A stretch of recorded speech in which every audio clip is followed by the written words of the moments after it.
Worldwide collaboration. What is worldwide collaboration? It will blow your mind. It is the world movement beyond movements. And talents join them on wwcfam.com. How do I join them? Go to wwcfam.com and upload music, videos, create chats, add websites, online radios, and so much more.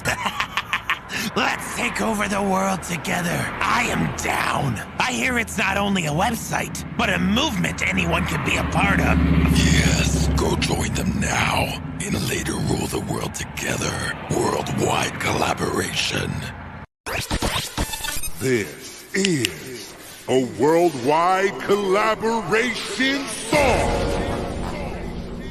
Yeah, look. Brainstorming, creating, thinking the new ideas, inventing innovations, representing everything, having members collaborating, worldwide collaboration.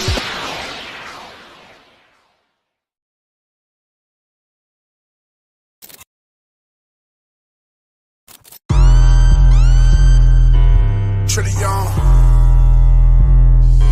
it's the problem. We got a problem. Houston, we have a problem. Yeah. Houston, we have a problem. Yeah.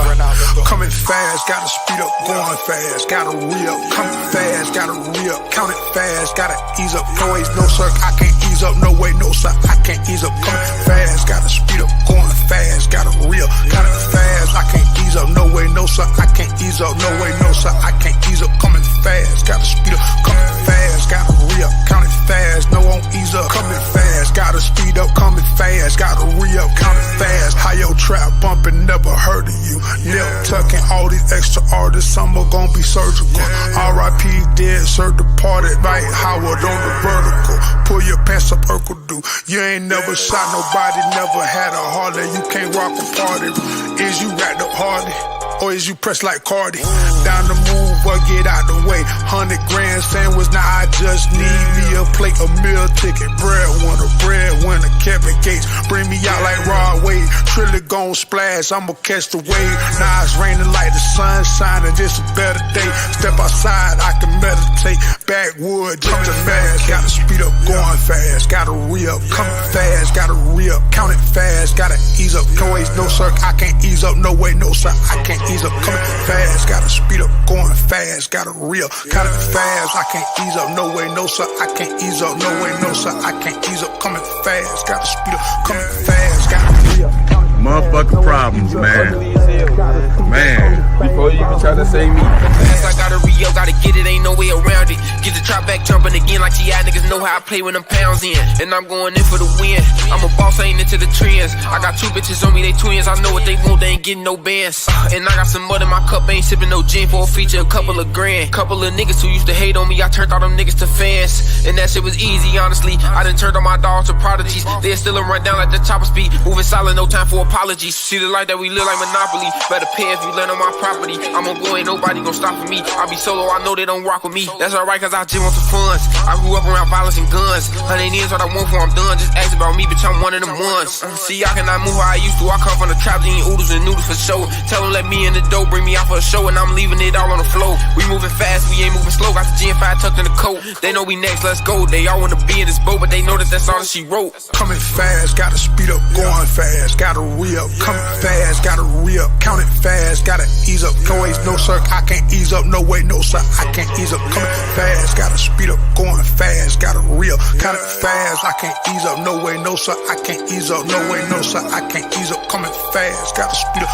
Coming fast, gotta re-up. Count it fast, no won't ease up. Coming fast, gotta speed up. Coming fast, gotta re-up. Count it fast. Gotta re-up, do that kinda fast. I hop out of Porsche and go hop my bag. We get erection, them niggas is mad. Step penny with bitches on water, they bad. Brand new cat in this bitch too fast. 2 O's on the dance, so I might just crash. Butterfly doors get her butterfly. Bitch, hop in the hustler, look in my eyes. Pass me a perky, you know I'ma crash. It's beats in the air, cause we do it for blast. Boy, we on your ass, so you can't get a pass. My dick in the throat, and she ain't even gas. You play with my money, your toe get a tag. Catch me running like he on the track. Play a little nigga, I don't gotta brag. Just send Send me 100 and I'm on the track. Know I be dripping that fashion. I see a bitch and I want her, I'll smash her. Pass it to bro, he gon' hit like a basket. I wanna get rich and live in a mansion. I'ma go get it, he only imagine. If you ain't listening, fuck nigga tap in. I hit a friend and the other one tap in. Running up money, they thinking I'm trapping. We hit they block and we making them tap in. I got water on me like the tap man. He be capping, can't fuck with a hat man. On the block every night like I'm Batman. Can't get a robot, I might get a vet then. If you fuck with me, fuck nigga check in. Just don't wait until I get a check in. I can bet on it, that ain't your best plan. Coming fast, gotta speed up, going fast, gotta re-up. Coming fast, gotta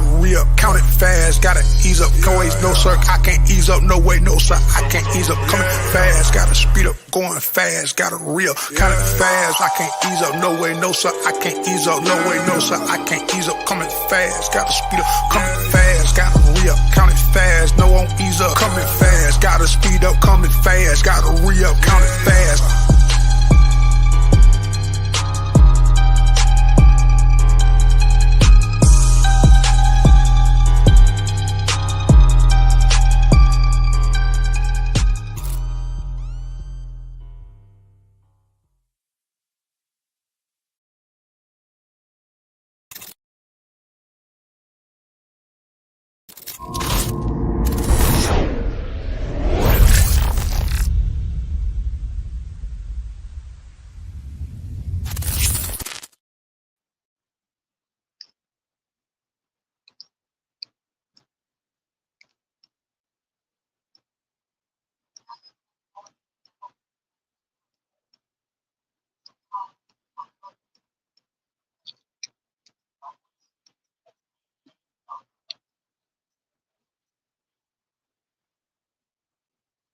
Black Executive Triad.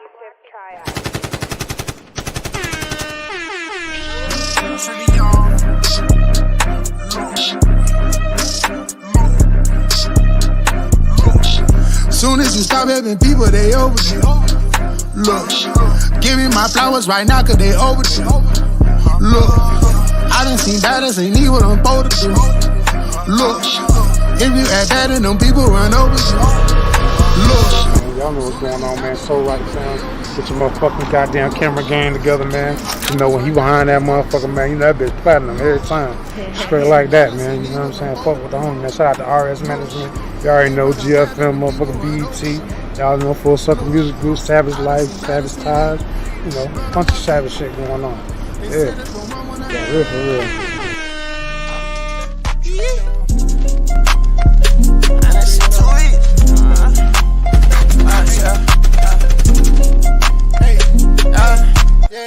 Lane living with Lil Bleed, man, this shit too easy. Bitches on their knees, begging please, she gon' fuck the team. I been hustling all day, I just ran on 10. It's your girl Cloudy here. We at Social apparently, and Webby's performing. We got all the baddies out here. You can see them. We all lit. So just make sure you watch. It's gonna be at after hours tonight. So just stay tuned. Webby, turn slut, you already know stuff. Wait, look what I'm acting in. No talking when I'm in person. I'm just signing to my clientele. Thinking about that jail cell. Grinding like I got a warrant. That feel keep me on point. I'm facing joints. Some thoughts come back to back. Like ain't no way I'm going back. My conscience like I roger that. Connections all in Paris. I ain't inherit this shit. I've been on some arrogant shit. I always knew that we'll be rich. Smashing the gas. Airport wearing the mask. You know I get to the cat. Ain't no slowing down. I'm coming in fast. I just had first. I remember last. Lane living with Lil Bleed. Man, this shit too easy. Bitches on their knees begging please. She gon' fuck the team. I been hustling all day. I just ran on 10. Trapping out them hallways. Look what I'm acting in. Lane living with Lil Bleed. Man, this shit too easy. Trillion.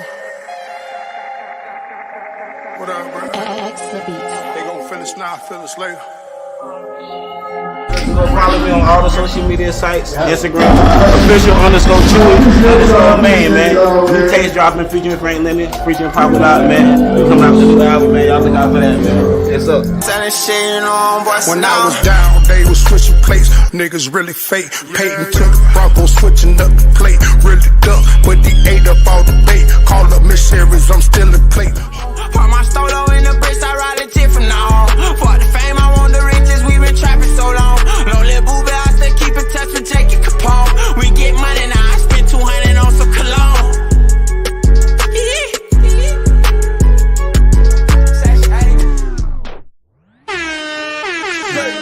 With it powder in the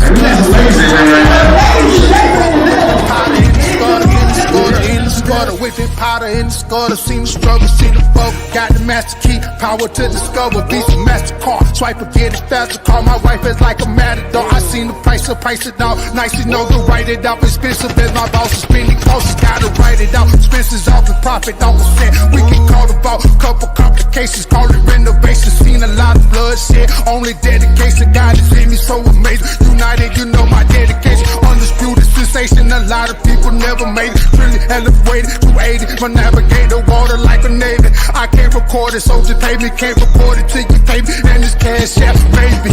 3 stacks lately, free stacks, baby. Baby, I'm increasing the paper to coming lately. Like playlist, play it, what I play it, what it's playing by. Lost a few soldiers, now I'm dropping tears. Time whipping powder in the scudder. Seen the struggle on the bubble, trillion bubble. Whipping powder in the scudder, in the scudder, in the scudder. Whipping powder in the scudder. Seen the struggle, seen the bubble.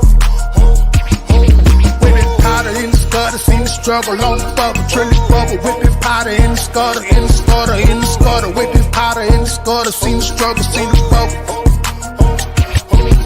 Slow down, it's time to drop again. Don't war, don't make no profit here. When it come to check, I know the pop again. Remember all the days with no heat and my verses had cold feet just like the fridge. It ain't no groceries, the Lord is my new this. No sleeping, I had to put myself together. No speaking, no talking, and just walking. Ain't no heat, ain't no cap, ain't no rap. Quoting fact, hard and step back, and I'm on the track. Front page magazines, post some things to the powder in the scudder. Seen the struggle on the bubble, trillion bubble, whipping powder in the scudder, in the scudder, in the scudder, whipping powder in the scudder, seen the struggle, seen the bubble. Whipping powder in the scudder, seen the struggle on the bubble, trillion bubble, whipping powder in the scudder, in the scudder, in the scudder.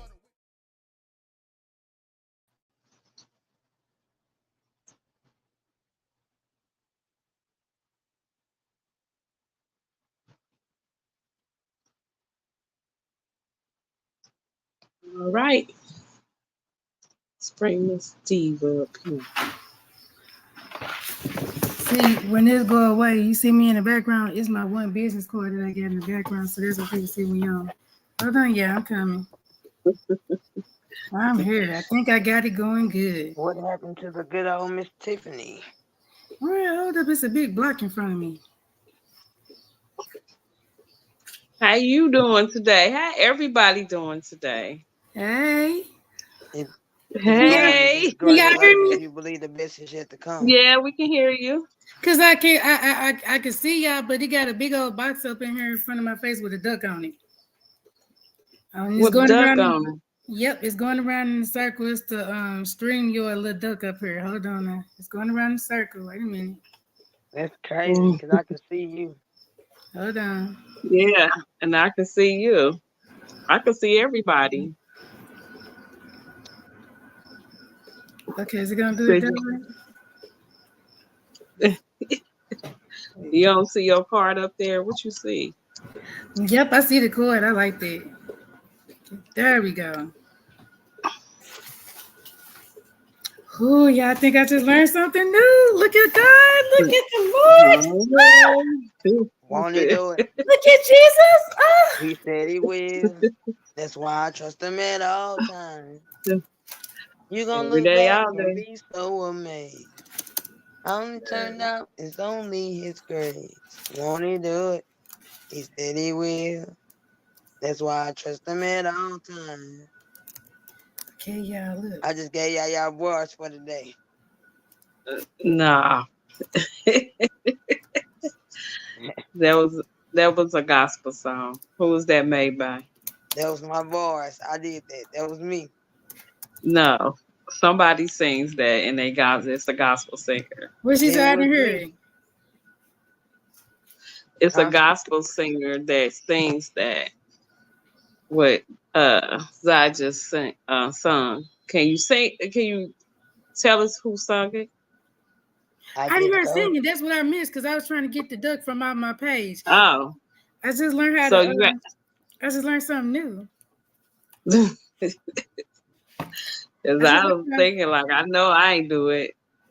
I just learned how to, so I'm on here. I just learned how to share us live streaming on my Gifted Diva page while we live streaming too at the same time. Okay. So yeah. Because they're like, how are we supposed to get on there? I was like, I don't know. click on this thing right here. It should let you in, I think. After the show, because, I told him, I said, well, I don't see y'all talking to me because I'm not looking at my messages and stuff on Messenger. So I don't know until after the show that y'all weren't able to get in. I'm sorry. Oh, no, yeah, Tiffany was just in here. Which woman? It just said Tiffany. That's probably my cousin. She'll come back in. Get your people in here.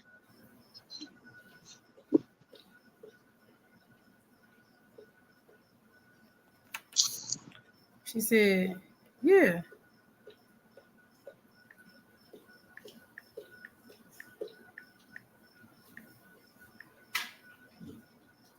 She sent me a screenshot. It said she's in the show. Everyone can see and hear you, but you left. I just told her to come back. And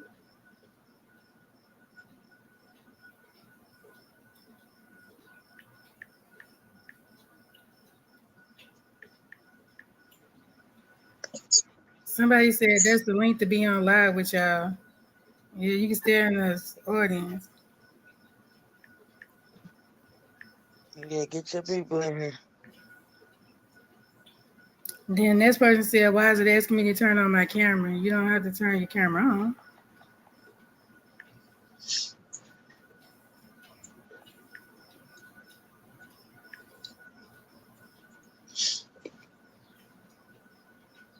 Okay, yeah. And then they started talking to me on here. I'm trying to be on live.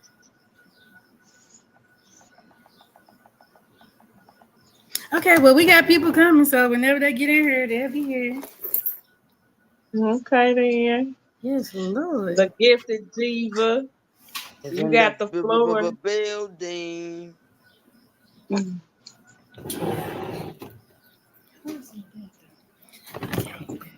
Hold on, y'all. Wait 1 minute.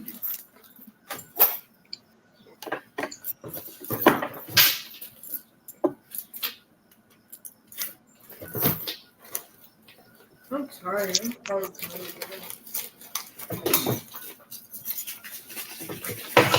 See, that's what I want to happen. Okay.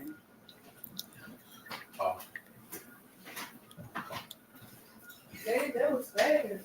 Wait now, Regina, give us 1 second. See you later. And remember, keep God first. Stop speeding. Stop bumping and running stop signs. Stop at all the red lights. Stop trying to go around and pass people up because you're going to know about a car accident here. And we don't want to have to worry about insurance and get another car because your deductible already high. We on the second one here. Stop bumping and stuff and scratching up and messing up your car. Drive right or don't drive at all. Because there's other people out there besides you lives that you're responsible for while you're driving. Driving is a privilege. Don't take it lightly. So when you're driving all that good, do drive right. Thank you. Let her know when you make it home. Have a good night. Okay, y'all. We see you in the working business. Girl, I'm working even when I ain't working and I'm working. It's just all day long. Don't be doing him because you be in the car while he's speaking. Talking about go ahead, why you didn't stop? You be rooting them on. That's my daughter, yeah.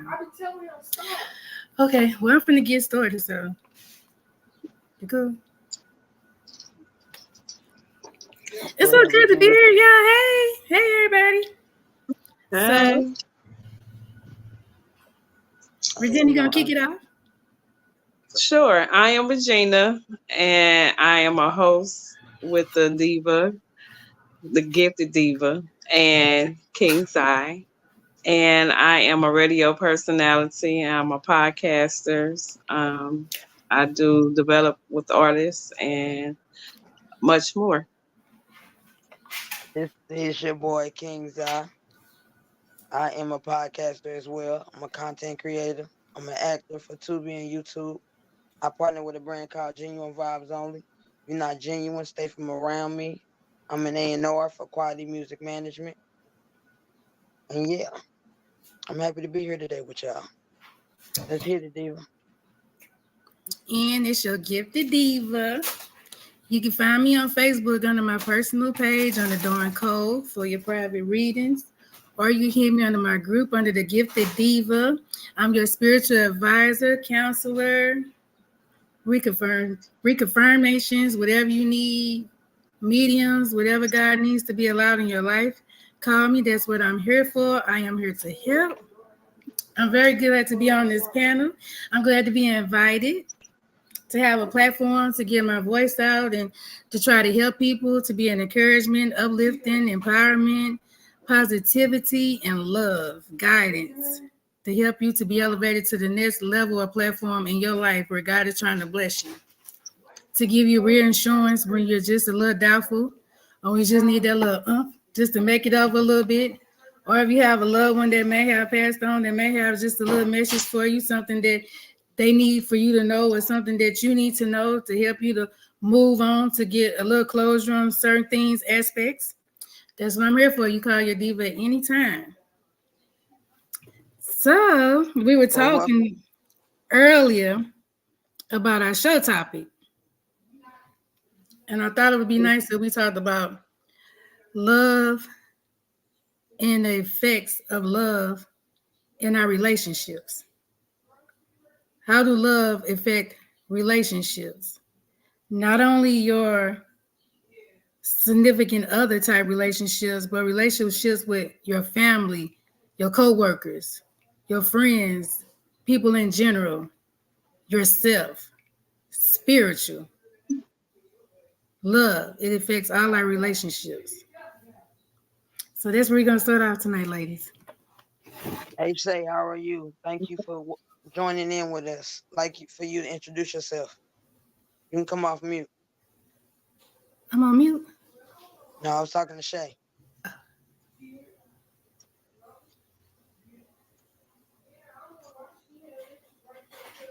Just click the mic button at the bottom of your screen.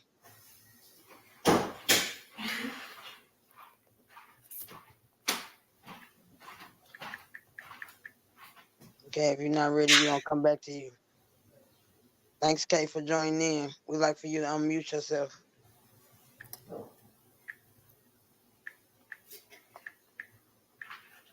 And she's saying she's nervous. Girl, talk. Can't nobody see you. For all the people that just joining in on her, nobody knows who you are, nor can we see you. But you don't have to put your face on her, but you can unmute it so that you can talk, so you can talk back to us, so we can talk to you, so we know you're there. So I'm still just talking to me. We talk every day.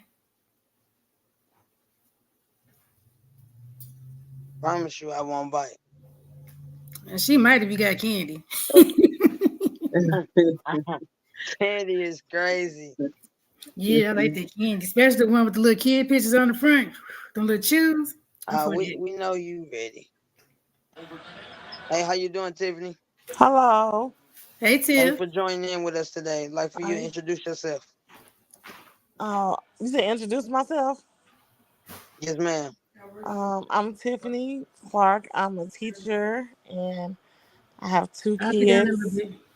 I have two kids. One's about to go off to college, so I'll be an empty nester. And Okay. I'm married, and that's about it. We thank you for coming to join in with us today. Yeah, she decided to get married while I was pregnant, so I couldn't be in the wedding because I couldn't be fit in my the wedding wedding. dress. Yeah. Yes, she could have. Don't let her tell you.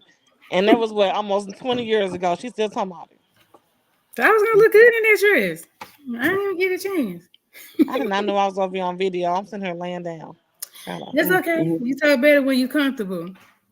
So I was telling him today, our topic is gonna be on love and the effects that it has on the mental. Love and relationships. What does it have? The effects of what does it do to you mentally? Your relationships that has to do with, your significant other, your children, your siblings, family, church people, just your work co-workers, all of that. What effects of love? How does it affect the mental state of people? So this was gonna be our topic for tonight. I've been thinking about this for a couple of days, and it tied in with my relationships, which just brought me next to with the love and the mental relationship. So you start off with, your baby when you're pregnant and the baby's in the womb. You have a love. That's the first beginning of love being the first signs of love being taught.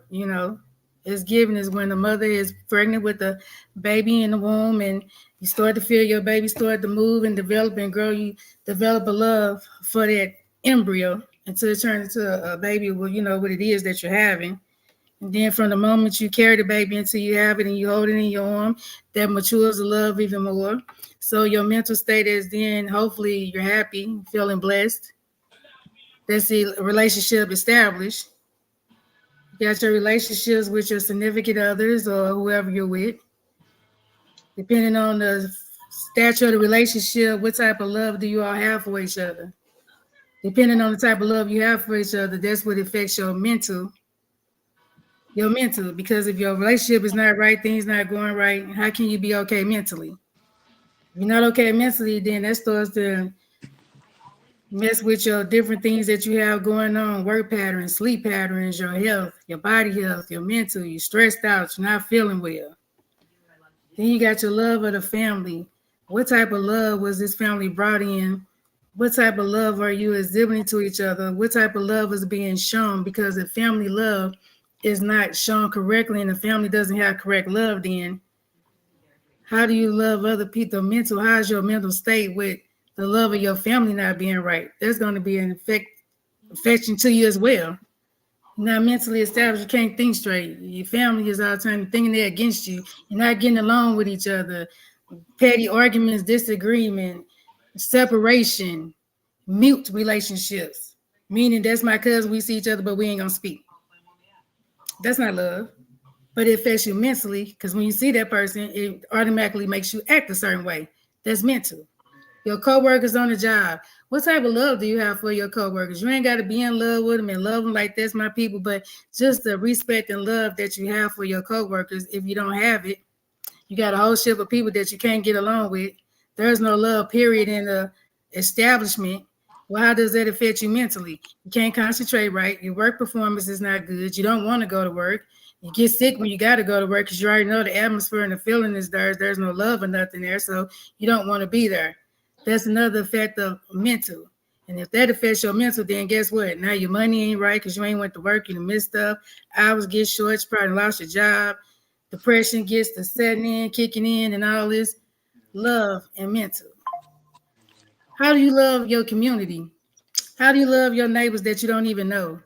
How do you love people that you see in the stores and stuff? When you see people, do you automatically speak and say, hey, how you doing? Do you look at people like, what are you looking at me for?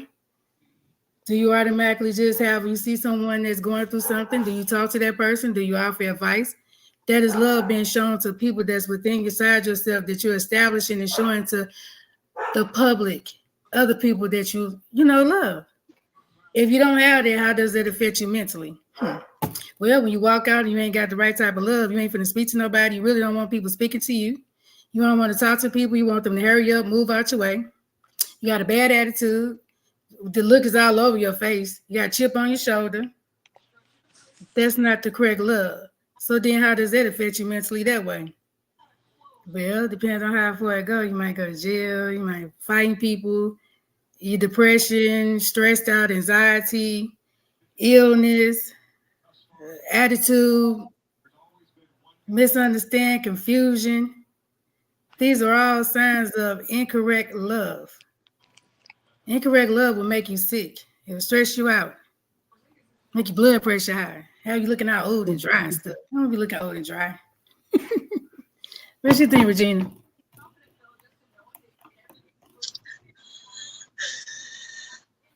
Well, I don't want to be it's dry. right. No, I don't want to be dry. I'm not gonna be dry. Definitely. I'm gonna just be me and live my life as comfortable as I can, and I hope everybody else will too. You know what I mean? Don't be so closed up in yourself. You know what I mean? You can't if you close yourself up, can't nobody know you. And not even that you trying to get out here and be in a relationship with anybody, that's a sign right there that's telling them like it's a reason why you're doing that, and that's like maybe a problem to them. Mm-hmm. Tiffany? You know what? I told you this before, Dawn. You know, when I was in my well, let me just give a background. So I took counseling for professional and school counseling. I took, and all I had to do was finish my. Turn your background off. You can mute yourself on there. Let me turn my background down too. Yeah, whoever got their team playing, mute yourself. Hold on. Okay. Hold on. Let me. I can't even see. Hold on. That one you fine. Okay. So, just to give a background, so I completed my counseling for school and professional counseling. I just didn't do the internship, so I pretty much took all the courses and classwork. And it was one thing that my professor, and I told Dawn this before, but it was one thing that my professor said, and it's what I also tell my students, and help me overcome a lot of family issues that I've had. And is that you can't control someone's actions, but you can't control your reaction. Yeah. And so that sticks with me when I feel like I'm about to get mad at somebody, or I'm a person that likes to communicate my feelings, and when I'm not heard, or even trying to, if someone don't put they self in my shoes or my lenses, I used to try to, like, it used to hurt my feelings, or make me angry, make me sad, make me emotional, and I just gotta keep telling myself that I cannot control somebody else's actions, but I can control my reaction. And so that's what I try to do. And I've came a long way with that, because especially after my mom died, people change, and you really find out who you find family change, and you really find out some stuff.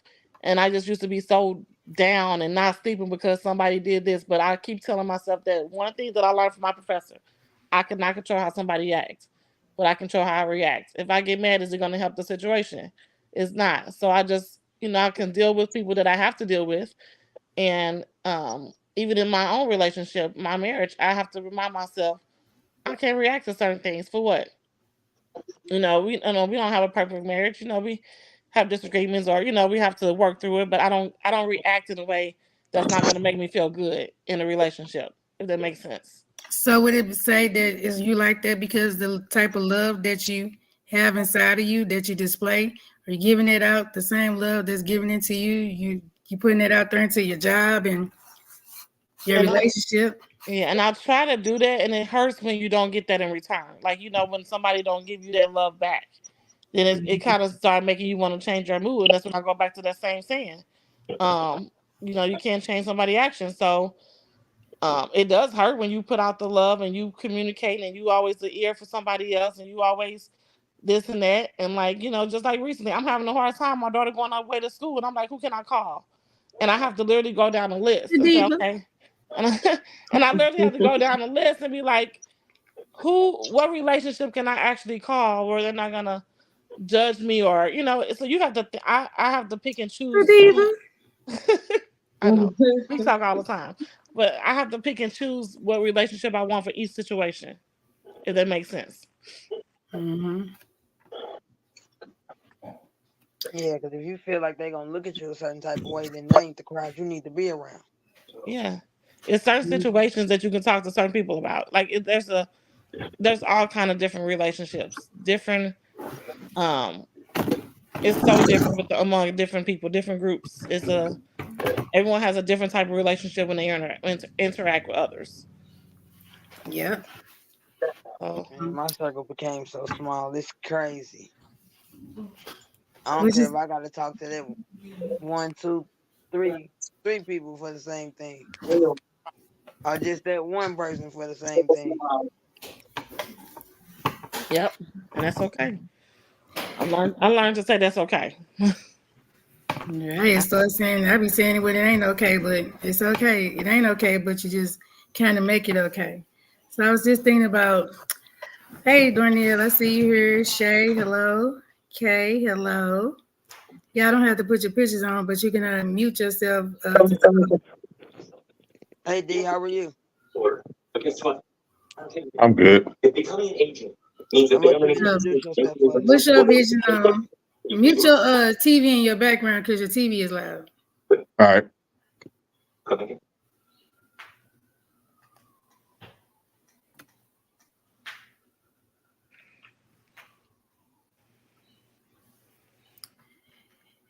If you turn that TV on and I heard it make a sound, I swear to God, you're going to make a sound. Which one's your one?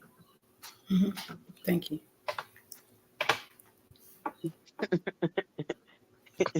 That's your nice tone that I've ever heard you say. I love him. I love him so much. It's the love in me that's keeping me from touching him. God is good. Praise the Lord. Please turn that light back on. You're messing up my lighting. Thank Her you. facial expressions is crazy. Hey, yeah. Well, that's just really been on my mind because, we've been dealing with love a lot. And I actually don't think love has been really dealt with enough, especially among people and relationship is not being really taught. They tell you to love each other. Yeah, you're supposed to love each other, and they tell you to love this and love that and love your neighbors. But how can you tell a person to love somebody if they have not been taught how to love?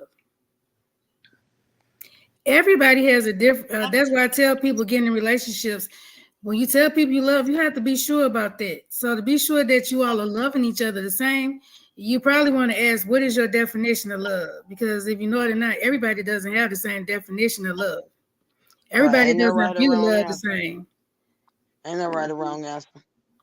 People got different definitions of love. What I might think of love and I think of in a relationship, that might not be what he think love is in a relationship. So therefore, he's doing certain things that not compatible to what I think because we kind of found out we don't love the same. So that's why you can't react. So then in that place, if you don't have that conversation, it tends to bother your mental. But y'all can come to grow to love as one though. All it takes again is communication. But D, I see you came off mute. Introduce yourself for us. Darnell. What's like? See, I came off mute. Yeah, introduce yourself. I'm Darnell. How y'all doing? Good and you. Gets greater later if you believe the best is yet to come. Yeah, I do believe it. It's gonna take a minute to get there. You've been traveling a minute. You're almost there. Right. So what's your views on love and relationship? Because I know people don't know you, but you've been through a little thing with the love, marriage, divorce, and all that. What's your take on the love inside the relationship y'all had versus the love that you all are is showing now if y'all still have it? Because through divorce, some people that get divorced, they still remain friends and have love. Some people divorce and the love is still really, really deadly gone. Then they took it off life support then, and and when you go through, how did it affect your mental? Oh man, it it crushed my mental. I mean, I'm still recovering from that because in my situation, you go so far as to love somebody with everything that you physically have and mentally have. Give them a little history. How long was y'all together in relationship? How long was y'all married? Oh, okay. All right. So we were together since we were 15 years old. We ended up getting married at age 22. Had our first kid at 23. And push on down the line in our late 30s, we decided to mess around and open Pandora's box, and everything went to hell from there. You know what I'm saying? And what I didn't understand and didn't realize is that she had another side to her that I had, I guess you could say I had clues about, but I was, like I said, I was in love and I was willing to overlook that for love. But, you come to find out that no matter how much you're in love with somebody, it all depends on the person you're in love with. Are they still in love with you? So when it all broke down, what I'm saying, I pretty much had to watch her fall in love with somebody else, with another woman. And try to tell people, you don't understand. A dudes talk a lot of crap about, man, if my lady left me, it wouldn't carry it out. If you ain't never been in that situation, you don't know how you're gonna react. You know what I'm saying? If you have to sit there and physically watch somebody fall in love with somebody else, somebody that you dedicated your life to, and you had a family by and all of this, and y'all had a life built together, and you just watch them fall in love with somebody else, it's gonna mess you up. And luckily, I've been through a lot of disappointment in my life, and I've learned that, hey, I can't keep nobody who don't want to be kept. I gotta let you go. No matter how hard it hurts, you know what I'm saying? It still hurts, but I can't go back to that place, and I can't give you the same energy that I was willing to give you before. You know, that's why I tell people all the time, like when you separate from somebody, you can still love that person, but it's more of a like aspect. Do we like each other? No, I don't think so. We still got love for one another. We don't like one another. Right, from a distance. Yeah, Far from a distance. Very far. So did she show you signs? When hindsight is 2020, you see the signs when you think back about it. You know what I'm saying? Like, first and foremost, when we first started dating, we was going to Normandy. She was a tomboy. She played basketball. She played softball. She ran track. She did. That was a dead giveaway right there, huh? Now, I mean, but again, it's who you fall in love with. You know what I'm saying? From every aspect that I was given, she wanted a boyfriend, she wanted a fiance, she wanted a husband, and ultimately a family. But what you find out, what I'm saying, just through time, a lot of this stuff is just a cover for the life that you really want to live. So, like I said, I loved her so much that I was towards the end, I was kind of willing to play the role of the surrogate husband in front of everybody's eyes, and you go back to the house and you go to your girlfriend. Shout out to you, Israel. You know what I'm saying? But like I said, the reality hit me, and I was like, "Dog, you don't want to play that role. You don't want to be arm candy for somebody, and then they go back to somebody else's arms at the end of the night." I'm like, "No, I'm not gonna do that." So I just gathered my shit up and moved. So tell me, through the whole process of this, how was your mental state? It's rocky. You know what I'm saying? I have, like, when it first happened, I'm in a place for the first time by myself. My whole life has been ventured around me loving one person and being everything for that one person. And even what I couldn't be, I'll try to be. Now I'm venturing off into a place by myself. I don't know who I am. I don't know what I like to do. I'm still trying to figure all these things out. I try to tell anybody that I run into that I meet, I don't want to hear nothing about marriage because I'm not that person anymore as of right now. Dude. You shouldn't let that change you. I can't help. I can't help that. You know what I'm saying? What happens, and what it affects and what it changed, that's what happens. You know what I'm saying? So, oh shit, damn. Hold on, y'all. Hold on. Well, that ain't his girl, is it? Probably so. Who you talking to? He kind of closed himself on love. I would say Diva was here for him. I will say this person here is my first boyfriend I had in first grade in elementary. And by second grade, he left me for some girl that he played softball with, which is the same girl that he stuck with all the way through school, who he married. We lost contact for years. We just found each other about 9 years ago. At that time, he was just going through issues with his wife and stuff. And of course, Diva was here to talk him all the way through it. I'm a supportive person, and he a good man. And I watched him go through this whole process of being in love with somebody to the fullest, to realizing, it might be an issue, to, there is an issue, to what I'm going to do about the issue. So I see I can't fix the issue. I'm broken. I'm torn. I'm hurt and I'm lost. Yeah. All the way into it's gonna be a new breath of life for you. To moving out in the process of starting over again.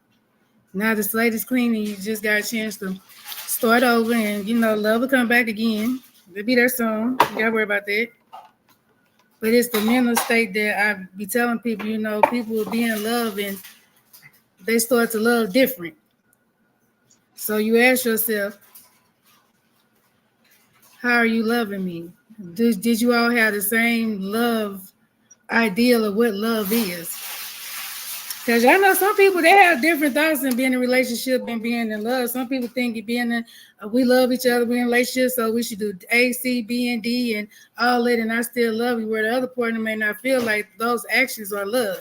Right. So you making a relationship go through a mental process, or a person in a relationship going through a mental process. Yeah. So that's like, because where I'm at now, like, I'm the kind of person, I like to love unconditionally. And I find something very strange about love languages. Because in my opinion, a love language is a conditional love. So that's why I'm hesitant to get into a relationship when I hear people are vocal about my love language is this, my love language is that. And I'm like, well, what do you mean by that? Do you mean if I don't love you this certain way, then it can't be? I can't. That's one reason why I've shied away from relationships, things about that nature, because I'm not a conditional love person. I'm an unconditional love person. I can love you through whatever it may be. You know what I'm saying? If you can't, and if I feel like if you can't do the same for me, then there's nothing we can do for one another. Pretty much. That makes sense. So then let me ask you, because I know y'all had children and stuff. Mm-hmm. How was the love for the children displayed, and what was your kids' mental? Because y'all know that when us parents and stuff go through problems and stuff in our marriage and relationships and stuff, we have children involved, it affects our children too as well. And it might cause them to start loving a certain way once they see how their parents are loving each other. Do your children adapt the same love patterns that you're exposing in front of them? Were they loving it first, and through the divorce process and all that, did their hearts kind of harden up and they started loving, felt a little bit differently? Do they look at love and relationships and people differently? I wonder because of what the parents go through. How Well, does it affect them mentally? Because this bothers them. They go through the divorce process too as kids, yeah. and I can only imagine how they feel. And just think how much our kids have to hold in that they want to say to us or speak on, and they know that they consider it as being disrespectful, or they're not supposed to, say certain things or comment on certain situations. So with that being said, how does it affect the kids mentally? Because we see these kids acting out when parents start going through divorce, breakup, one parent in the home, one out the home. Well, in my situation, it's actually brought me a lot closer to my kids than I expected to be. They went through, like, my son is 19. He just finished his first year of college. When he was in high school, when we first got divorced, it affected him to the point where he made up stories to transfer schools. You know, because he thought that a fresh start would be better for him. But even when he got down there, the pressures of us going through divorce and him having to go from house to house and then drive all the way down to the city to go to school, he kind of snapped. With my daughter, I'm trying my best to make sure she has some type of stability, not all of this transferring schools and things like that. They see a lot. And as they gotten older, they talk to me a lot about what they see and what happened.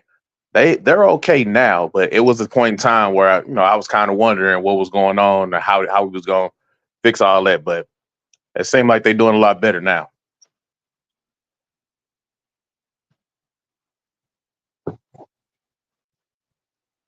That's good. What about you, King's Eye? What's your experience? What you been through with the love? What can you tell us about the love and the mentally, and how were you ever in love with somebody, like true, real love? And how did it affect you mentally if it worked out, or when it didn't work out? Did you go through a mental process dealing with that relationship? I was actually married at one point, almost 3 years. Okay.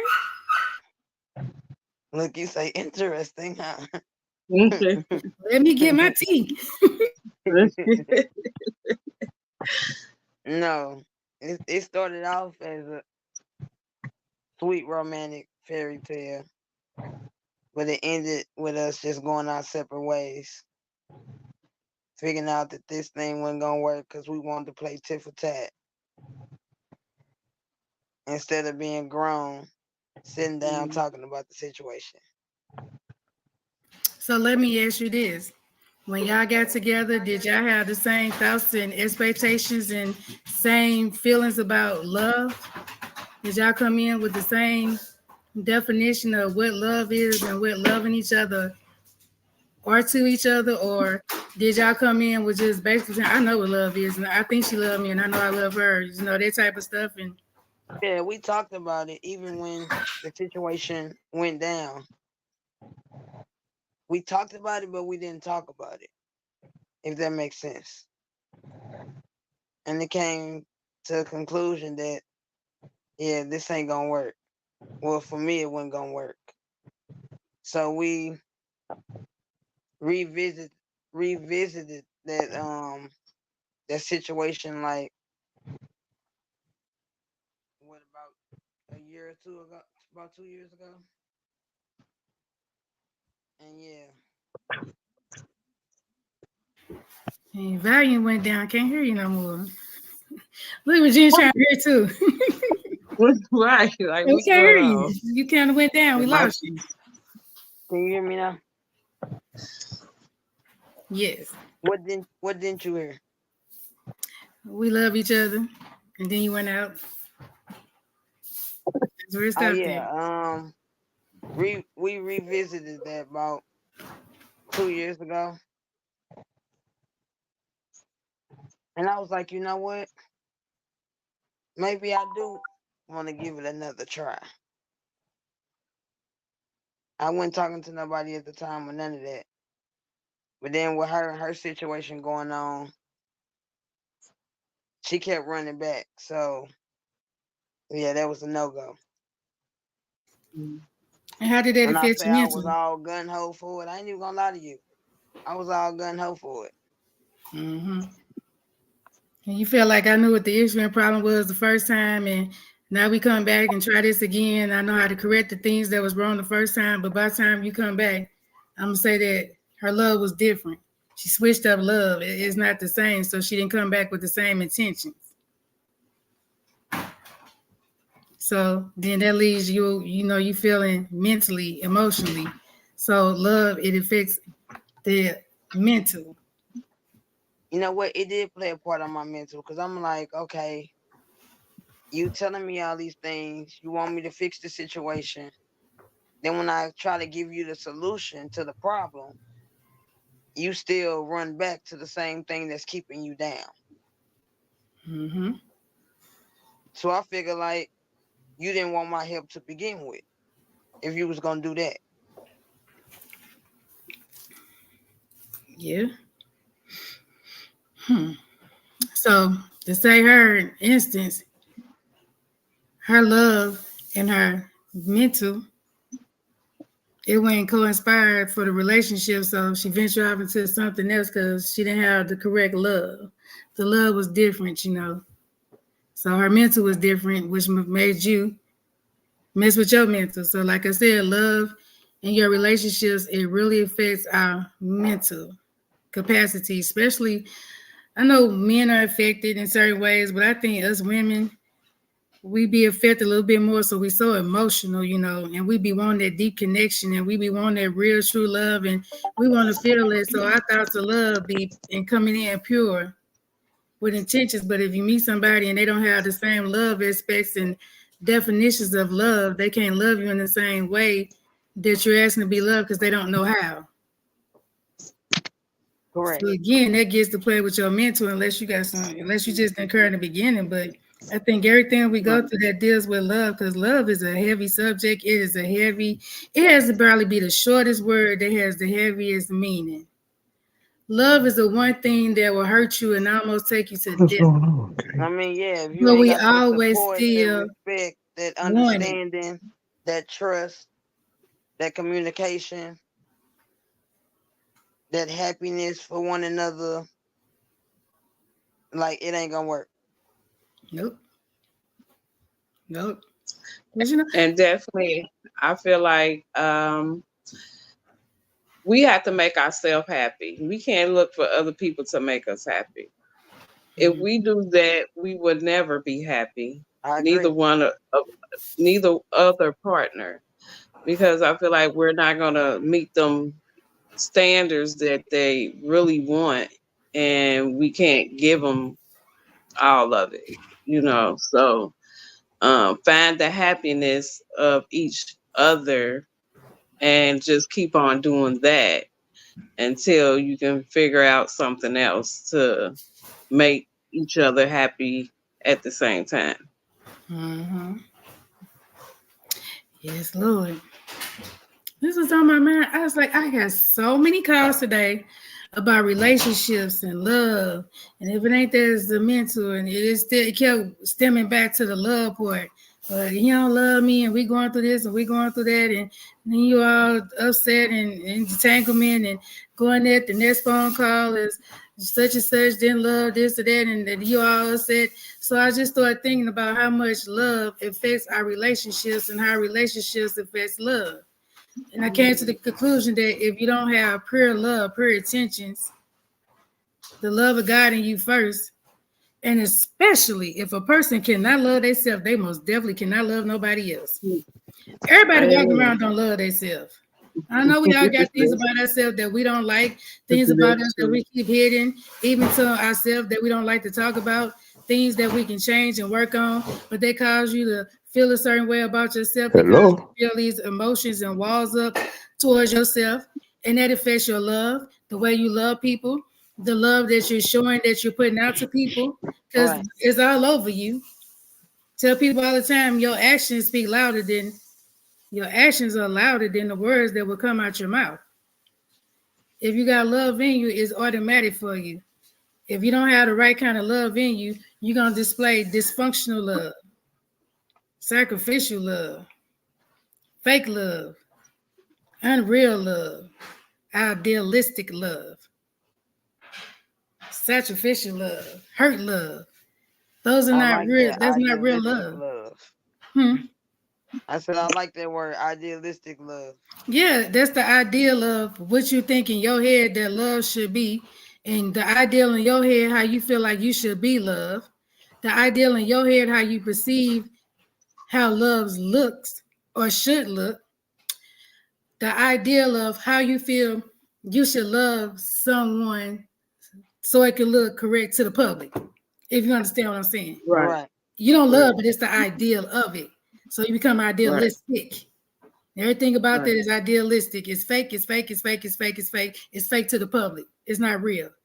Could you imagine how that emotional tone is in that mind? That's a whole job within itself. All it and it's a lot of people like that. They have idealistic love. Unrealistic expectations of what love is. Some people don't want to give love, but they want to receive it. Some people don't know how to love nor know how to receive love that's given because they weren't shown. Some people are not taught how to love. Some people are not loved correctly. Whichever way you are taught to love or what you first pick up and perceive as love, that's what you're going to give out. But that also stems back from childhood. Yeah. Our parents ain't loving. I see Lifetime Movie Network and Lifetime Movie Network your station. first love was too. Because however they played you is how you gonna play the next person. Yeah, you do my get thing some. is you can't make nobody else pay for the mistakes that person did to you. Yep. And could you imagine how many relationships, new relationships break up because the old relationship was brought into a new relationship and they come in expecting for the person to love them the same way the previous person had loved them? Yeah. Well, listen, baby, don't love me like the previous person loved me, because if you was loving them correctly, y'all would still be there. Don't love me like that. That love that you showed that it didn't work. Try a new one. Let's go back to the drawing board again. See what we gotta do here. Exactly. That love you ain't like right. The way Billy Bob washed the dishes. Well, Hold I on, don't wait a wash minute. the dishes like Billy Bob. Or you like the way Billy Bob mowed the line? Well, I can't mow the line like Billy Bob did. Yep. Can you hear me? I didn't hear you. I said just like the way Billy Bob washed the dishes, I might not wash the dishes like that. Or how Billy Bob mowed the line, I might not do it like he do. So stop trying to compare me to him, because we will never be. What you expecting out of him, out of me, which is what you thought you was gonna get out of him. If that was the case, like you said, y'all would still be together. Mm-hmm. Which brings me to my next point. So in relationship, when you're loving incorrectly, when the correct love is not given, what steps do you take in your relationship to either repair it, or when do you know it's time to go? Or when do you wait till how do you know that your mental has had enough and when it realizes that this love is artificial, it's not real, I'm not being loved correctly in the way I should. When you wake up to realize I don't like the way this feels, and your mental is affected, are we walking away? Are we trying to fix this? See what the problem is? Or is it just best to go? Now, at that point, we're gonna sit down and have a conversation. And within that conversation, we talking about it. You agreeing, I'm agreeing. And if things go left, and you still think that you're gonna do what you need to do, then hey. Mm-hmm. After that, you should already know what it is. That person doesn't respect you enough to at least want to change or take the steps to change. Yeah. I wonder sometimes there come a point that some people just don't know how. Have you ever seen the person that just wanted to, but they just didn't know how? But they thought they knew. You know, like I really I've been hurt and I've been through it and I see my parents been through it and I ain't been loved correctly, but I want to love you. I do because I got love in me. I think I love you. But all your emotions and everything and your actions and your displays, they are not love.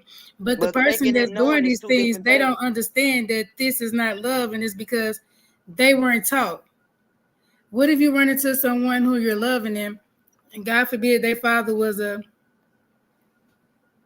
bunny hopper. And he just got a whole tattoos of bunny in his jaw that he holds on to. And the wife might know about them or whatever, especially back in old times, they did stuff and they knew and they just swept their stuff on the rug and you wouldn't even know nothing was going on. The man got about 7 wives, 2 kids on the outside, 3 extra grandkids. Some kids ain't even the same race, all type of stuff going on here. And the woman at home with the pictures and stuff looking like John Cleaver, ain't nothing happened. And you got all this stuff going on. So if a young man is taught that a man is to have a wife and more than one woman and whatever the case, then because some men are bold and they teach this stuff. This is what you're supposed to do.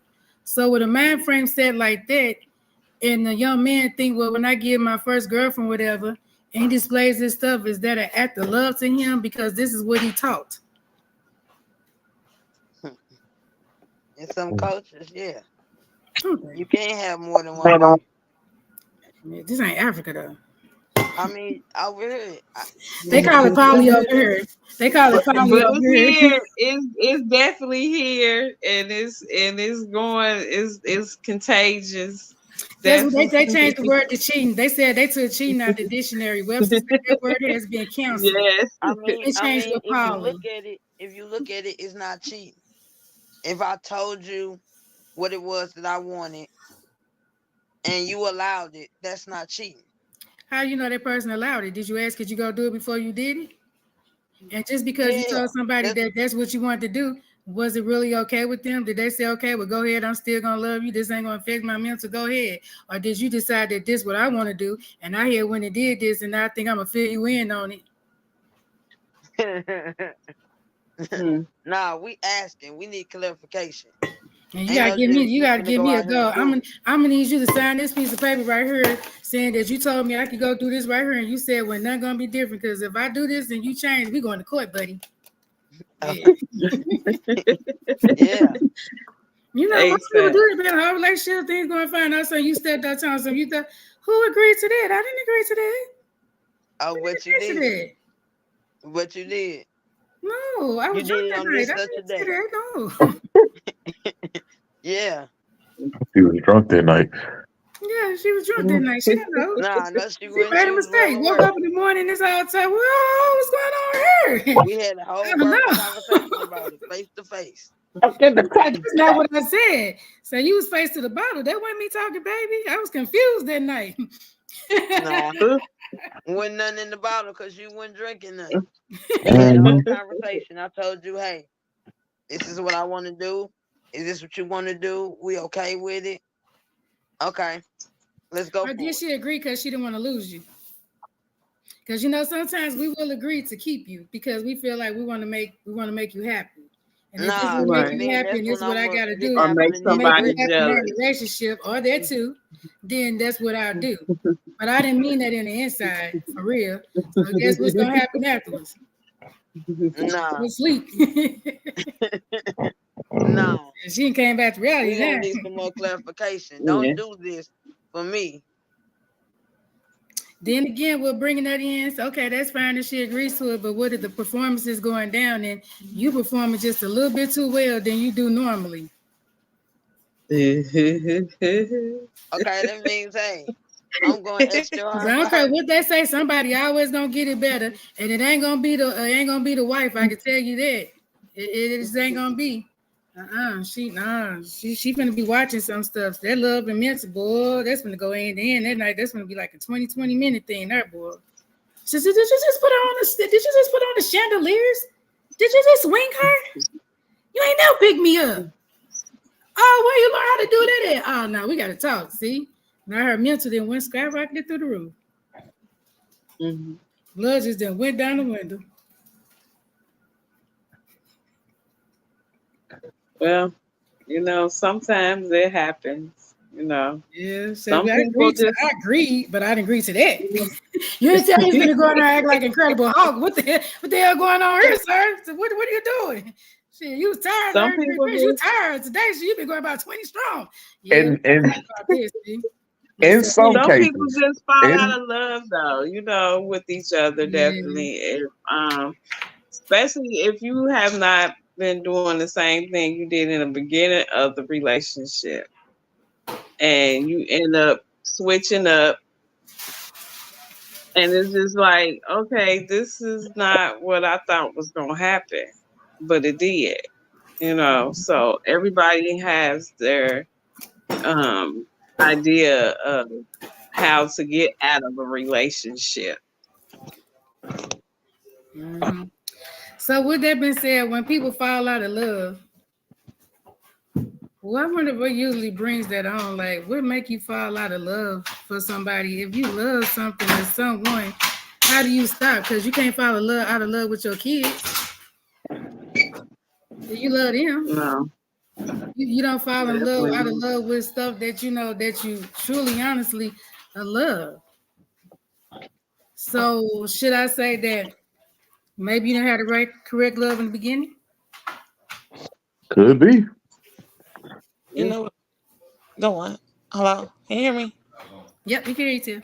Okay, so I just want to share a little bit of my story. So I've been married almost 19 years now, and my husband is 9 years older than me.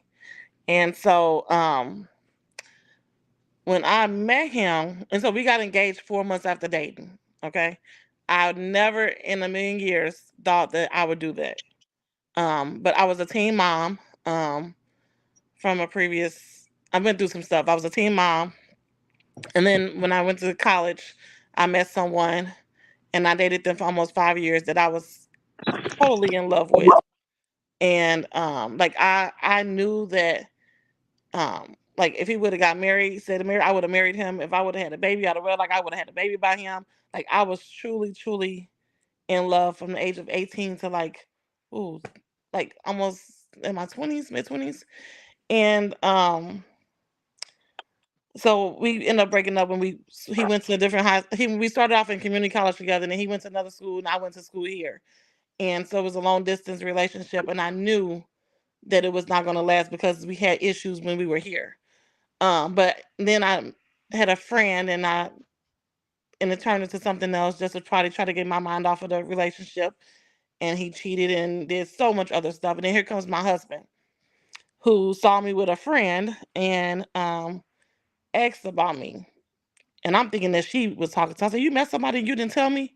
And then she's like, "Oh no, I work with him." So she went back to work and he asked all about me. And he literally asked me out probably 11 times. And I was like, no, because I've been through a lot. Even though I was only, at this time I was like, 22? So I went through a lot. And I was like, nope, I'm not dating nobody. I said, nope, he's not my type. He's too tall. I don't want to date nobody no more. He literally asked me out 11 times. It was on a Tuesday because it was a comedy thing that he always wanted to go to.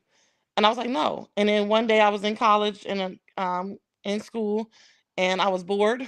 I was hungry. And so I called him. I didn't get all dressed up. I had on a sweatsuit. I had on tennis shoes and everything. And we went out. And then we went out again. And he, at 34, he was married before for like almost a year. So that was not even I don't even know if that he considered that. Thank God for Joyelle. Huh? What'd you say? Thank God for Joyelle. Y'all gotta love your kids because they're gonna tell you when you done met the one. All right. Right. And so that's how my daughter was 7 at the time, when I got married. So the long story short, he's treating me the way that I've been wanting to be treated, that I was not looking for in the beginning. And when I got married, I'm gonna say I was not in love when I got married. I was 25 and he was 34, and I was not in love. Like, I knew that I liked him. I knew that he treated me right. I knew that he wouldn't go cheat on me and play with my emotions. He lost his mom when he was 21, so he was used to taking care of his sister. So he was used to providing and taking care of a woman and treating them like they supposed to be, because he lost his mom for so long. I mean, for when he was young, and then he had a sister he had to take care of. So he just treated me and my daughter the way that I wanted to. So I accepted it. Was I afraid? Yes. But through that marriage, I grew in love with my husband. And I never thought this was, I didn't even think this was possible, to be honest. And I literally grew. And when I was taking my counseling classes, they say we had to learn how to communicate. The first year was rough. I got pregnant right away. It was rough. I mean, I was ready for divorce. I thought, I can't do this. I made a mistake. I rushed this too soon. Um, but when I was in my counseling courses, we talked about how we communicate. And so that goes back to when Dawn was saying that, do you just give up or do you stick it in? And it was so many times through these 19 years that I mean, he wasn't, I don't think he ever said I want a divorce. He never said that. But me, I'm like, this Gemini in me was like, I can't do this. Forget this. But I had to learn how to communicate. I had to learn how I want to be treated. So, like, if I say I need more time with you instead of saying you don't spend no time with me, that's two separate things. So I learned in my counseling courses that if you say you don't do this right, and you switch that around and say I need more time, it comes out so much different. And I fixed so many relationships by using just those two key points, using I versus you. And our communication has gotten so much better. And that's why our marriage is lasting where it is now. And because she called the diva. The diva is here for all your relationship needs. I'm here. So trust me, love at first sight it can happen. Don't ever say never. Don't never. I mean, do not ever say that. Don't give up on love. That's all I say. Hope that made sense. Yeah. That's funny how everybody wants to be loved, and we all look for love, and love hurts so bad, but we all still want it. It's one of those things, either you have it. I would just hate to live my whole life and never get to experience what true love and happiness really feels like. It feel like when your kids love you, it feel like God love you and all that. But when you're looking for that one specific love, to know that I'm accepted and somebody loves me in the same exact manner that I love them, if not more, that brings your happiness. I don't want to leave out this world and you don't experience what love and happiness is and what it feels like to be loved. So do you communicate that like this, like say like in those words, like in that tone and that demeanor? Because the approach of how we communicate with our partners, that can take the whole relationship even worse. If that makes sense. Yeah. Yeah. So it's all about our delivery. It's you don't want nobody delivered like that when you fucking up. Excuse my language. Um. So we gotta make sure we're delivering when we're upset. We deliver in a way that's going to make the situation better. And I think that it all goes with communication, with anything, and every relationship does with communication and how you communicate and just being honest. Sorry, y'all. I could talk all day. I agree. I'm with you. You're right about that. Now she did fill me in on something. The diva didn't even know. Yeah, I never knew that. I know I was at her wedding. So let me fill you in on something that you didn't know. So I come to her wedding and I had just did I have Journey yet? Did I have my baby yet? Either I had just had her or I was about to have her because you got August. Yeah, I had just had my baby. So you go to a wedding and I look at my cousin. She is beautiful, y'all. She was gorgeous. Everything was just gorgeous. The wedding, you felt the love in her. So whether I don't know what part she didn't love, but I never knew that you did not love him when y'all got together. So me on the outside looking in, it looked like love. It felt like love. I feel some type of way because I felt she's experiencing what true love and really happiness is. Well, I loved him. I just was not like, it wasn't like a manly in love like I was in the relationship that I was in for 5 years. I loved him. Anybody can say I love you. So I loved him. I don't want nothing bad to happen to him. He treated me right. It was good, but I wasn't madly in love like I was in that 5-year relationship, if that makes sense. Yeah. So that's about the third person I said that they wanted to such a type of love when they first got together, but the love changed or it blossomed or it grew into more as time with them being together like that. And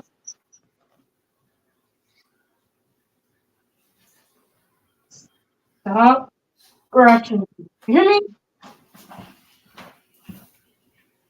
Tiffany, you still with us? Sorry, I can hear you.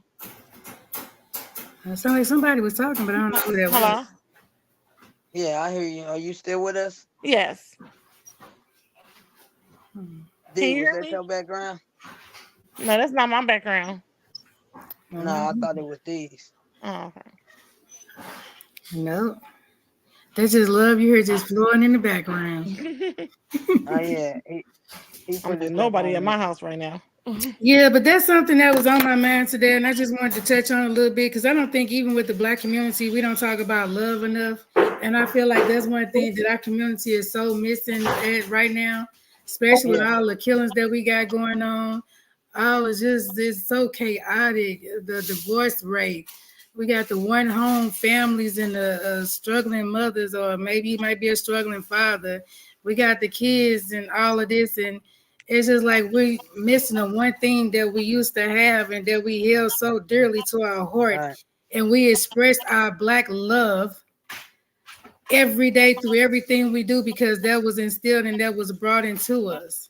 Yeah. So it brings back the point at what time and what decade did we stop? When did we change the way we feel about love, the way we feel about each other, the way we feel about things? Times change. I feel like if we knew how to correctly love each other, things would be so much different, especially among our kids, because the first teachers that they have in their life is us as the adults. Exactly, I agree. It started in structure when you came out the womb for disciplinary things. There's milestones in our lives that we're supposed to meet at each milestones. There's supposed things that you're supposed to have learned and gained at certain steps. From the babbling, babies babbling, teething, babbling, first words, the teeth, walk crawling, no rolling over, then the trying to sit up, and then the crawling, and then the walking, the push up, then the walking. These are milestones that you get. So it starts out with love and then disciplinary treatment. So when the kids get older, they're still following the ways in which they were raised. You have taught your kids and you have simplified love to them. They can't do nothing but go out and express the same things that they were taught: love, kindness, friendship. Kids play together. I don't care what color they are. If you go get you about some 3, 2, 3, 4, 5 babies all the way up to the age of, let's go to the age of, I go to the age of 7. No, let's go 10. God said 10. You could put kids in the whole room of different nationalities in a room. Yeah. And put toys and stuff in there. And leave them all in there and come back in about an hour and ask me what they all doing. They're playing with each other. They're enjoying each other. They're sharing with each other. All of that. Why? Because you're taught how to, you're not taught how to. No, sorry. You're taught hate. You're not born with it. That's what I meant to say. Go ahead. Yeah. So you see how they work? You got all the kids, they don't know anything but love because that's what they was taught. If you don't give your kids that and you have these showing them these things already, they not finna play. They don't want to play with each other. They're not nice to each other. And we get what we got going on here. And it's so out of hand. You let, like, where do we fix it? Where do we start it? What's the first step that we do? How do we change things around? How do we go back and save our kids that we got out here that doesn't have an ounce of love in them? They don't know what love is. If you love and knew exactly what love is, you can never have an ounce in you to want to take someone's life. Where are these children getting guns from? You'll be surprised. I watched, don't they? I watched a commercial today. It was on YouTube, TikTok, or something, and it was an old commercial. Y'all remember them old commercials? It used to come on about 9 o'clock, or was it 10 o'clock? And all the stores used to be on there, and they would pop in and be like, "It's 10 o'clock. Do you know where your children are? It's 10 o'clock. Do you know where your children are? 10 o'clock." We would see that every day, all the time, instilled. Don't It know had why to be a either. reason for that. And people knew where their kids was at about 10 o'clock. They was looking where my kids at. They was reminding us already that, hey, this is right here is important. It's 10 o'clock, baby. Your kids don't have no business outside. As parents, how do you lay down? How do I say I love my kids and my daughter is not here? She's 18. I don't care how old she gets. She's still a baby to me. But it's 10, 11, 12 o'clock and my baby is not at home. How do you as a parent lay down and sleep peacefully and your child is not there? You should. I mean, You don't hey, sleep until baby, you get that phone long as you call. checking in. Checking in, you better be checked at home somewhere. Why are you in the streets? What our parents used to tell us back in the day at a certain time. What you out in the You streets for? better Ain't be in nothing the house open but before what? the Liquor street stores lights and come on. legs. It's trouble at a certain time of the night, as we can see for our kids. So again, if you love your kids, then you're going to express that disciplinary period, however long it takes, so that you know that your child is safe, because I love my child. I need to know what my child is doing. Parents stop knowing what their kids is doing. They don't ask no questions. They don't go through no cell phones. They ain't going through no book bags. They don't go through the rooms no more and look around and things. You be surprised what you find in your kids' room. Because call me Inspector Gadget. I don't care. It's in my house. I'm looking. I need to know. Hello. I'm so old fashioned. If you don't want me to see it, don't bring it under my roof, because I'm going to make sure I see it. I need to know what's going on with my kids. Yeah, what came out your mouth, I'm find proof for myself. I'm checking phones. I'm checking your room. I'm looking at the mattresses, beds, and stuff. Because these kids be hiding stuff. You'd be surprised what they be hiding. Being where a wolf jump out one of their drawers, some doggone places, you ain't checking. A wolf You ain't even crazy. know. They got critters and stuff in their room. Because when the last time you been in your kid's room? You been in your room all day with your door closed. I need to know what you been in there doing. You can have your privacy, but I'm coming to check on you because I need to know what you're doing. That's the same way with little babies. You don't let little babies sit around too long without going to check to see what they're doing, especially if they're too quiet.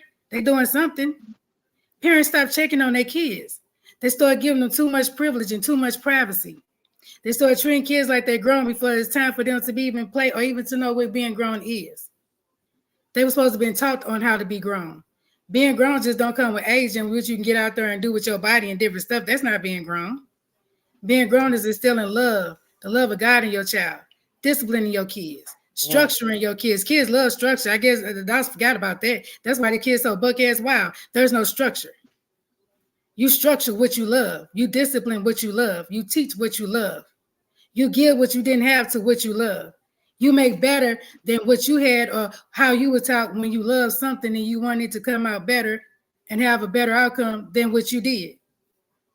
Our parents today, they stopped all that stuff. The kids get to do whatever they want to do. They talking back. They dressing them. The kids ain't dressing themselves like this. They ain't got jobs to go out here and buy clothes.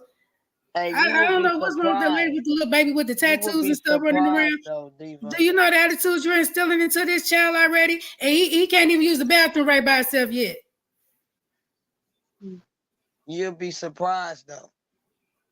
I've run into a few kids that be like, no, this is not what I want to wear today.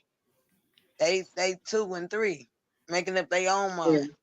Because they got voices. Exactly, they're 2 or 3. Your mind don't get made in here. You're 2 or 3. You won't wear a dress today. It's 47 degrees outside. We're gonna put pants on. Well, you start letting your children 2 and 3 tell you what they're gonna do and what they're not gonna do. You have just started a problem in the creation and within yourself that you get ready to build. I'm gonna write a book. It's called How to Build a Baby Monster. Written by the Diva. I like that. 2 or 3 years old. 2 or 3 years old. He can't even unlock the door and stuff and get out the house. So you gonna tell me what? I'm still asking you. Do you need to use the bathroom? Do you have to potty? Did you pee on yourself? So you don't get to tell me at 2 and 3 what you want and what you're not gonna do. Most I tell you is, do you want chicken nuggets or do you want hamburger? You want ketchup on your fries? You could put 2 outfits in front of him and be like, which one you choosing to wear today? That's giving a choice.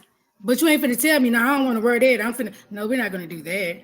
But you got kids that's doing that. You seen them little kids out in public? I had to turn my head because I'd be like, I mean, you tell you can't have something. You see these kids on the ground, they rolling around, they throwing stuff, they throwing tantrums, they hitting their parents. That has been the most embarrassing thing to have a child that you cannot control, and especially in public. I can't get mad at the kids because this is what they was taught. See, that's their love.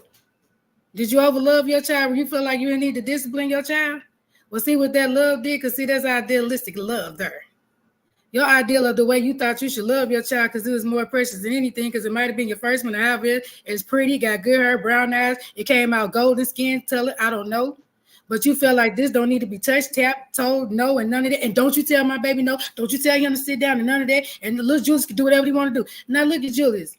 He over here clowning in the store. He rolling around. He's swinging on you, hitting on you. And baby, if he's hitting on you not that age, guess what he going to continuously do when he get older? Knock you across your head. But as we thought about it growing up as kids, it takes a village to raise a kid.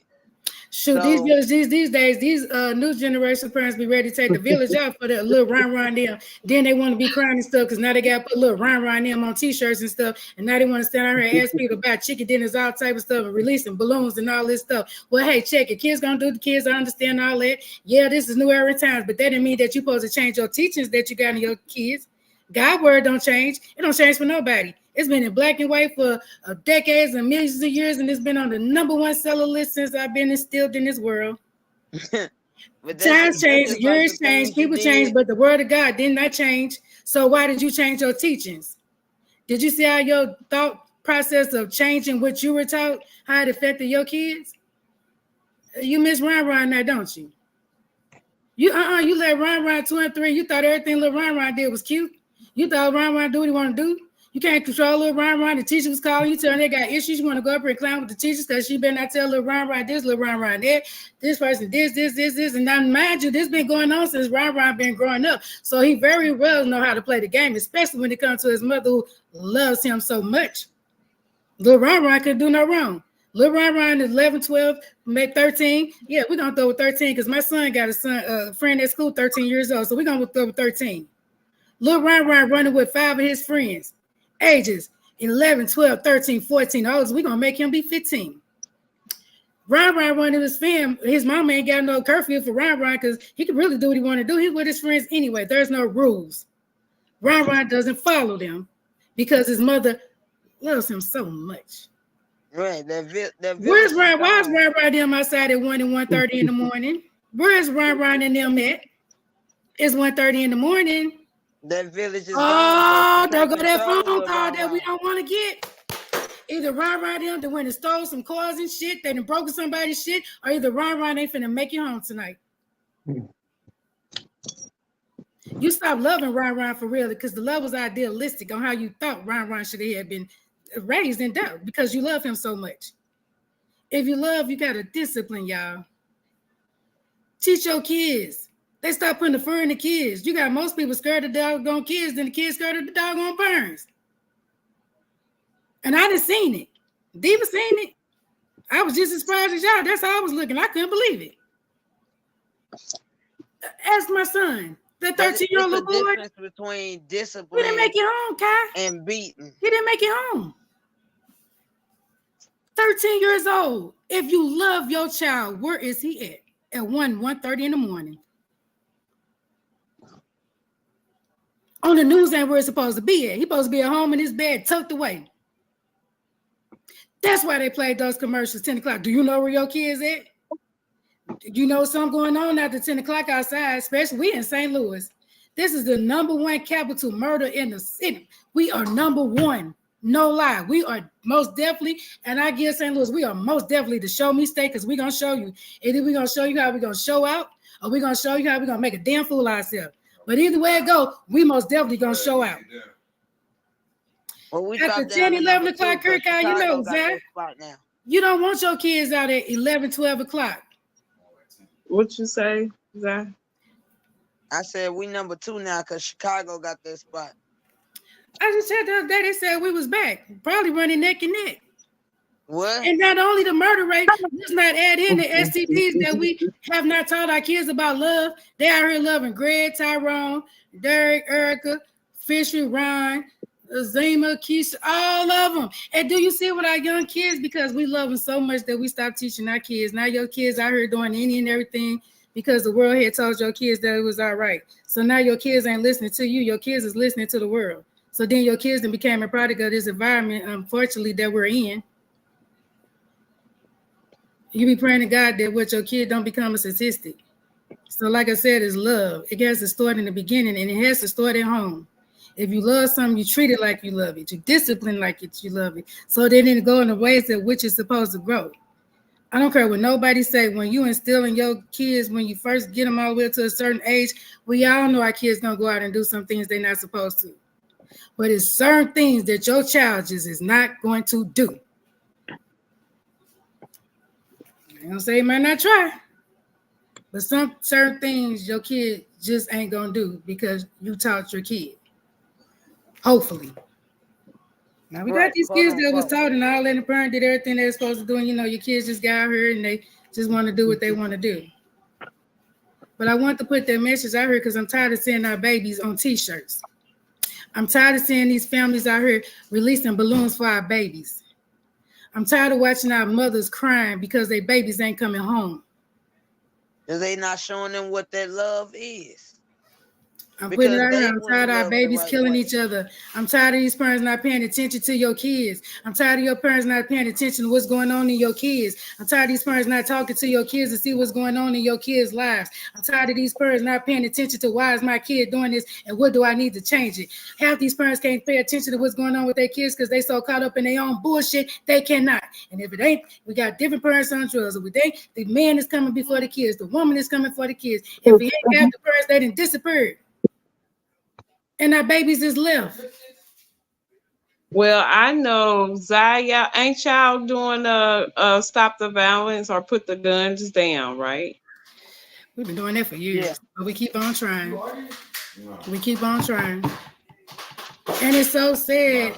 We will have events like this, and somebody will come along and they'll do the same thing while we having an event. That's crazy. I be wanting to ask some of these kids, like one especially with the bad attitudes, guns and stuff. I just want to know what is going on in your world that is so bad and so awful that you felt like you had a right to go pick up a gun and take another child's or another peer's life. What made you think that you were God to say when somebody's life should end? What are you so stressed out about, or what dislike could you possibly have for the next person who is about the same age as you, where you feel like you need to take them out?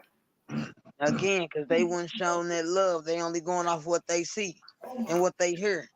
So they're going to imitate and do that. Be asking some of these kids, are you stressed out? You got bills that's due? Did you pay your rent this month? They finna repo your car? You got babies on the way? What's all this? Where's all this anger coming from?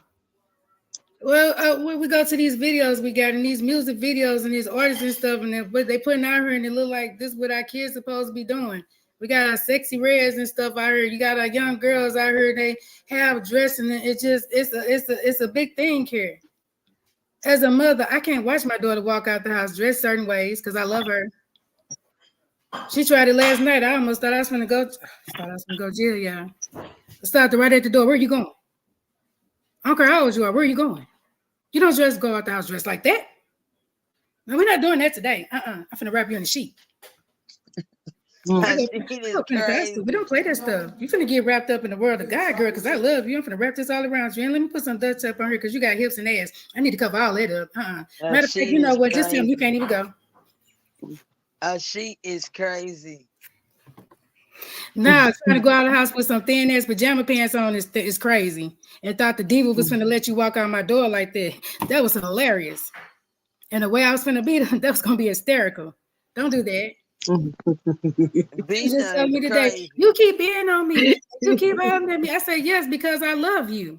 I love you just that much. We're gonna sit down and we're gonna have a conversation after you go change those clothes.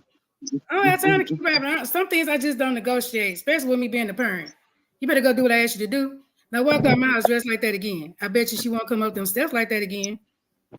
If I don't tell her she'll do it and she won't know that it's wrong.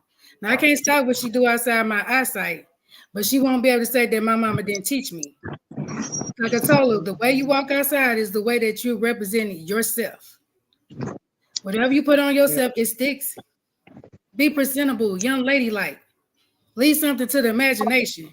Like I told her, I said, going out with you see these girls outside with all these pajama pants and stuff on, like, what? If Big Mama saw y'all out here dressed like this, do you even know? I thought pajamas supposed to be for pajamas.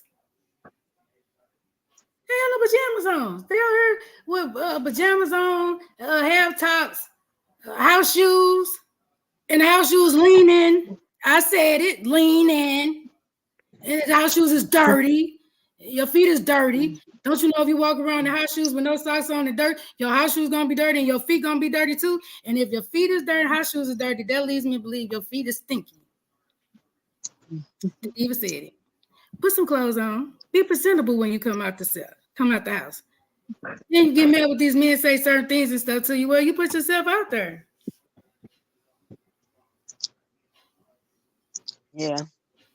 You should have saw this yesterday. I had to do a triple take. I forgot who the hell she was for a minute.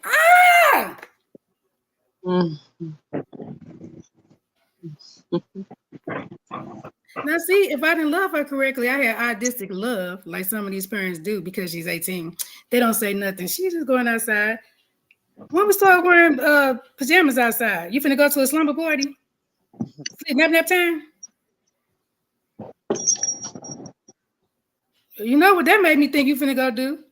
Mine's not going out the house like that because I love you. You do that shit on your own time.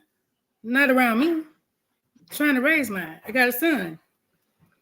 When the street lights is on, you better be trying to break your neck getting here. Don't let them street lights beat you, because if they beat you, I'm gonna beat you. I don't care how old the kid. Those are my rules. When you get old enough, you know we have to be like that with our kids. Little baby out minding their own business, playing basketball and stuff, and things happen. When those street lights come on, I'm gonna need you better turn into whoever. You better get to running. Jackie's joining a courtesy. I don't care. You better make some hurdles. Come down that street. You better be home. Don't you let them street lights. I need to know where you at a certain time. You need to be at home. You ain't bored at home. You bored? I got some stuff for you to do. I got plenty for you to do around the house to keep you. Like what? Like what? What you finna watch? You can watch some walls. Let's go in your room. Take them sheets off your bed. You finna go mop your floor. You finna dust your furniture. Spray air freshener. You still bored? I'm not washing the walls. You still bored? Come downstairs, baby. Come on, we got something down here. Let's fold these clothes. Let's move furniture. You still bored? No, I'm finna go watch TV. I'm not watching the walls. Because guess what? Once you said you was bored and you working, that TV ain't coming on till you get done. And you better do it right or you're gonna do it all over again. I ain't playing with these kids. How about no?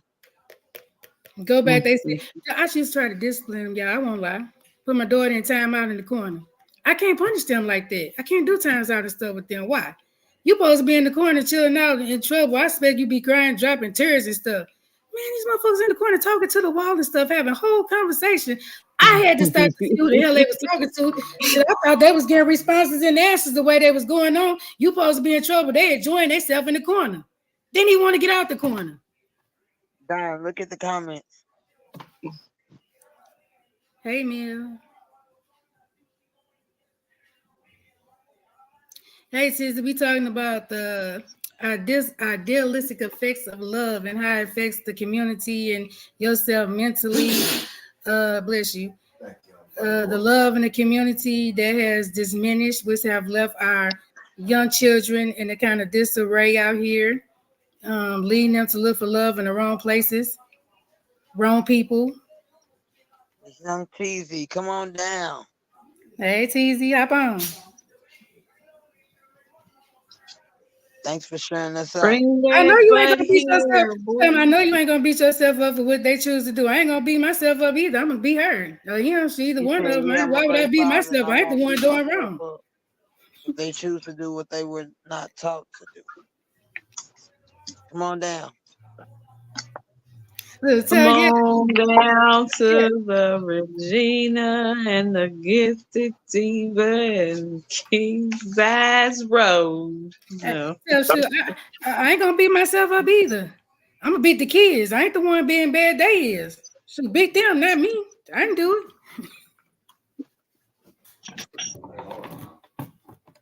I tell my kids all the time, you get trouble, go to jail if you want to. You're gonna be sitting there. I don't do buying money, and I don't accept collect calls. Do not call me from jail. My phone does not accept collect calls, third-party calls. You got all that stuff blocked. Don't call collect.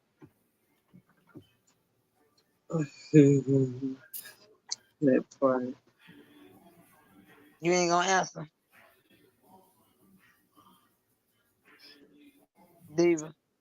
Okay, what you say? I said you Somebody ain't gonna fucking answer. else. Do I want to do who? I said you ain't gonna answer the phone if I call Colette. Girl, you better call somebody.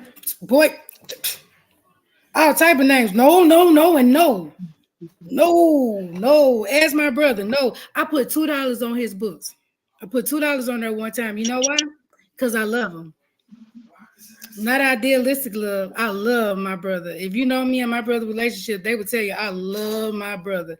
You can do anything you want. Don't mess with my brother. And my brother is way older than me. It's a 14 age gap between us. So he's older than me, but it always have felt like I'm the big sister, and I would look out and take up for my brother. I don't care if he right or wrong. Diva is coming. I'm gonna tell him about himself after the fact, and take care of him. But that's my brother. I love him, and because I love him, I'm gonna discipline him just like I'm gonna do my kids. You went to jail. You thought you was gonna call me. I know you won't. This is what I'm gonna do for you. I'm gonna put $2 on this calling cord. Two. When them $2 is up, that's it. Don't call me back. I have people calling me, none of that stuff. No. $2 is what I gave him. When I said he made that $2 working last, he got out of there. That's love. I ain't playing with you. And don't go back. I don't have no money for that. Diva don't pay for bonds. I don't do that jail stuff. If you're there, you probably did something that has you there. I don't support. I don't know. What if he didn't? Then what? Did what? I said, what if he didn't do nothing to get him there? Well, let me tell you. So my brother, if you get the papers, go to the library and look up the archive because you can pull this up. My brother went to McClure North. Who says his name? But he went to McClure North. So this is 87, 88 time. 80. This means 87 and 89. My mom asked him. McClure was having a party for a white boy, and he wanted to go. His friends was going and stuff, And my mom just had a bad. She kept saying, "I got a bad feeling about this. You shouldn't go. Don't go." I can't tell you how many times she had told him not to go, but he probably had already planned in his head he was going anyway. Disobedience. Yeah. The last time we walked out there, she had some worry going, I'm doing such and such. I ain't going. You weren't even supposed to be there. Around about 2:40 in the morning, his so-called best friend, who let me say love him so much, knocks on the door and wakes my mom up to let her know that my brother is in jail because they said he killed the white boy. Said he stabbed him to death. All right. Never in my life have I heard my mama cry like this. That's their love for their child. And we talking about a mother who raised in love and in church and all that love and gave all that. So here you got the son that's hard-headed.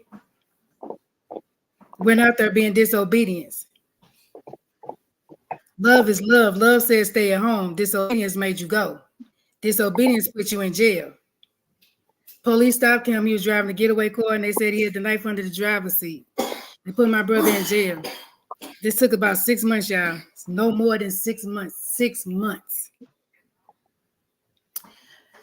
He went to Gumbo. He had to go to trial. I'm telling y'all about this because this was a big thing. This was not small. This was a very big thing here. This was publicized because it was racially profiled. We're talking about 1988, 89, 87. When blacks was around, but it was, prejudice stuff. It was so prejudiced that when we went in the courtroom, I was 5. I'll never forget it. It had 2 sides here. One side was all white and the other side was all black. Even around the standing room, it was divided. And when I say Clayton was packed, it was packed. It wasn't a seat in the building. It wasn't nowhere for you to get in and get out. It was just that packed. Trial lasted 6 months. I want y'all to know I had a praying mother and I had a praying grandmother. If you was to meet my grandma today, her name, they call her Peaches. She said, baby, because I'm so sweet. Her knees was black, y'all. She said, she showed people my knees black. Why are your knees black? She said, because I stayed on my knees praying for my grandson. The last day of trial, he was supposed to die by lethal injection. He had 13 counts on him, y'all. These white people had my brother figured out. They had already knew what their plans was for him. But I want y'all to know what love and the love of God first would do. That last day, they had so many police and stuff down there because they already knew they was ready. All 13 counts. I could see my brother sitting there just like it's clear as day with his white shirt on, button all the way up to his shirt, to his neck, to his throat. He couldn't even breathe. Scared for his life because they was pushing him to the chair. We ain't gonna talk about all the friends who loved him so much. Idealistic as love. Because those same friends was on the ones on the stand that was gonna try to prosecute him with the DNA testify. You testifying against the friend that you love so much. Yeah. But it didn't work because we love a guy and we love all the way. All 13 counts was clear, found not guilty on each and every last one of them. When I said when that last card was read, if you had been in that courtroom, it was uncontainable. They were mad. Mad. You want to know why? Because the love of God, the love that was instilled, the love was through. You had no proof.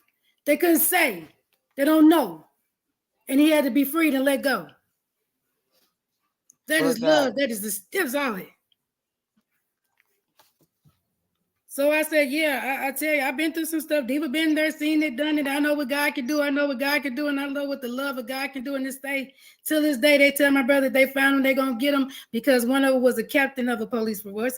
And that was his son that he killed. Or whoever killed him. Then you got this is the family of police officers that this young man belonged to. He was well loved. My family loved mine too, but we also know a man above that loved us even more. I agree. That is what love do. Discipline, hard-headedness had to show him. When somebody tell you, your mother tells you no, she mean no, don't go, don't go. But what you didn't do, you didn't kill. That wasn't taught to him. But you know why? He wanted to help his friends. He was trying to fight for his friends. So that's why he was still there and wouldn't leave. He didn't want to leave his friends who he loved so much. He loved them. He fought for them. They left him. He took the car and ran off and he went to jail.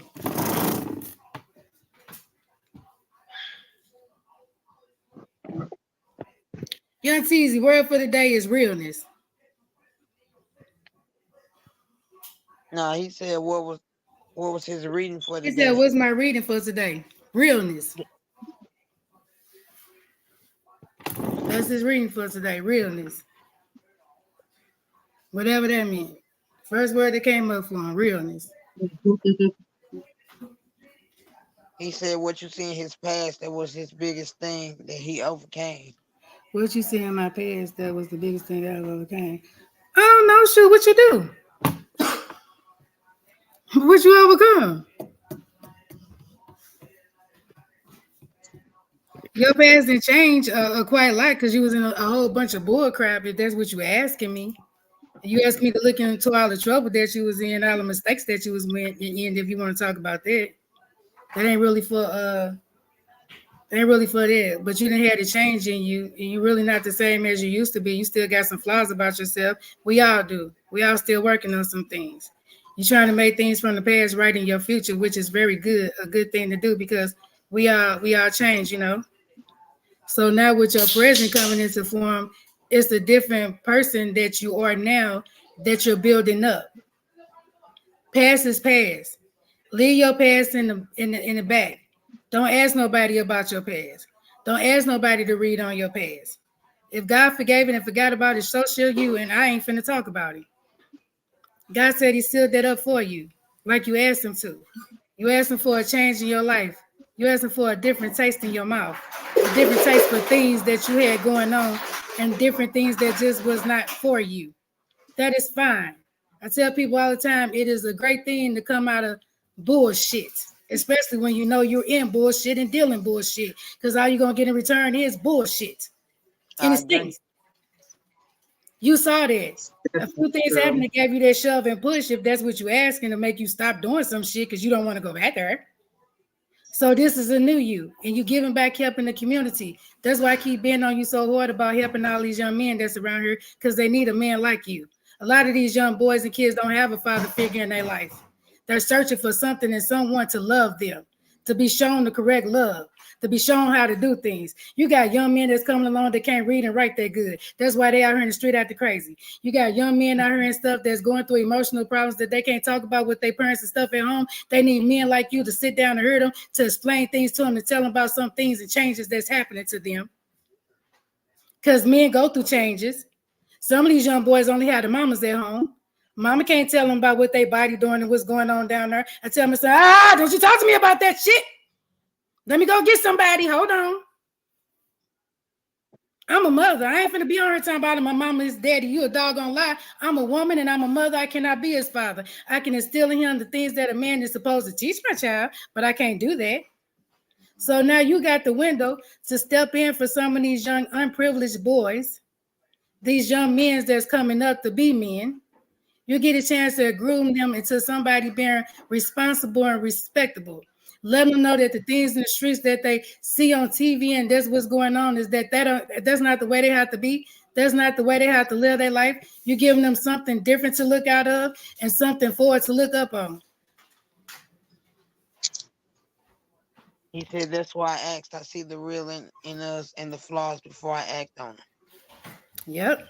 Shit, that was everybody. We all got our flaws. We all got our strengths. We all got our weaknesses. We all could be corrected on some things. Like I tell you all the time, my house is glass. So people like, I ain't no glass. Oh, I'm a glass house. And if you throw a brick, it's going to break because glass breaks if you break it. I'm a human being. I'm not no God. I'm a prophet, but I don't mean I'm perfect. I make mistakes every day. I'm probably going to make one in the next 10, 15 minutes. I don't know. Sit down. Sit down. Yeah. And a lot of times you ain't even got to act on it because they're going to dismiss themselves away from you anyway before it even get there. And that's because God has you under his protection right now and he has a job for you to do. What's something negative I need to work on making positive? You see what I mean?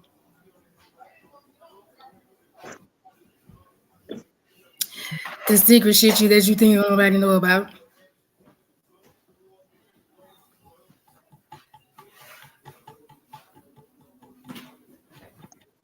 Oh, Diva sees all. Diva knows all. But Diva don't speak on all. It ain't for all to know. But yeah, we all got them, yeah, you know.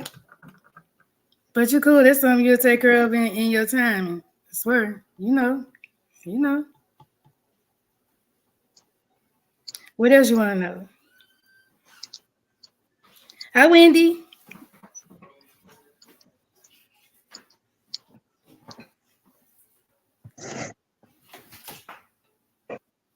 I don't know what you got going on in your secret time when you with yourself, when you by yourself. That's between you and yourself.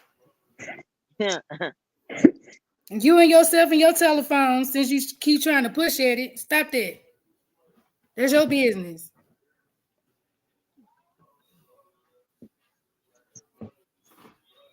You is not know you open book, but you ain't that open. Sure, everybody got a couple of pages that we don't let nobody read. I agree. And sometimes you guys, these little certain things we do, sure, it'd be okay to you because ain't nobody said it to you. But when somebody starts speaking out and start calling out the stuff you're doing and stuff, woo, no, you don't want that. No.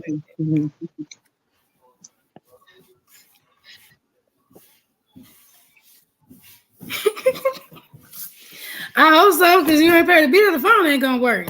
Unless you got Wi-Fi on your phone, lets you just still do stuff on the Wi-Fi, and you got that second number downloaded, then you can use it on the Wi-Fi. You'll pay that phone bill and you ain't got no Wi-Fi. So you kind of asked out then. That's why I say, tell me I can't take it. You can't take it. That's why I can't take it. Stop. Oh, Lord, here go him and his dog. You want to go outside? I know you do. That's why I say, tell me I can't take it, Ken. I don't know what he's saying. I don't know what he's saying. Yeah, I pay my and the open bill and the open book. Yeah, I pay my bill every month. That's why I say, tell me I can't take it. That's why I say, tell me I can take it. You probably can take it, but your business ain't for everybody's business, and the diva don't read everything on air. I just don't. And you can't make me do it. No. God says, tell me to shut up and seal my lips. That's what he means. That being But I will said, tell you, he said, you know, your deepest desire that you crave for illicit thoughts. that being said, we're gonna go ahead and hit a commercial break. Let me get a song, please. My favorite song.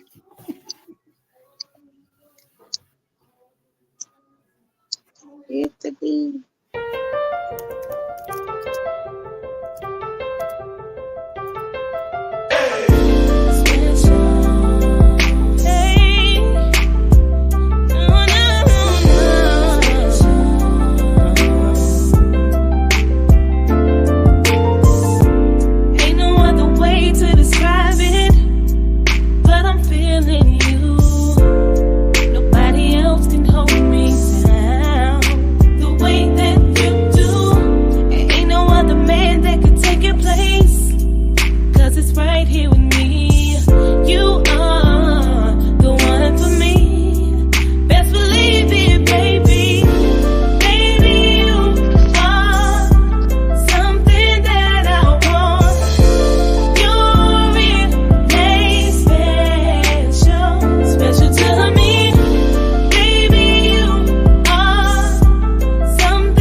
Rest up, Amber.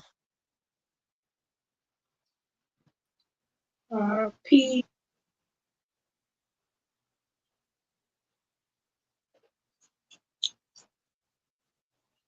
Diva, you still with us?